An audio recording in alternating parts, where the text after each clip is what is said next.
The government's Making Tax Digital programme is designed to make it easier for individuals and businesses to keep on top of their tax. The programme has been beset by delays, but from April 2022, all VAT registered businesses are required to follow Making Tax Digital when preparing their tax returns.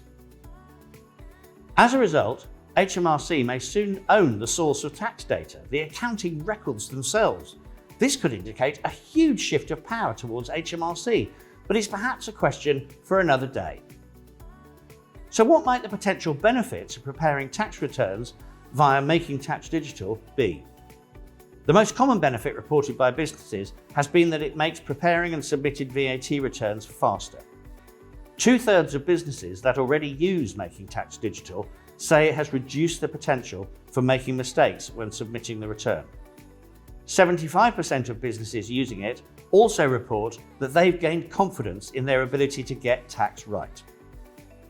Digitising tax aims to enable business to save time and effort, allowing people to focus less on calculating tax and more on what matters most, growing the business.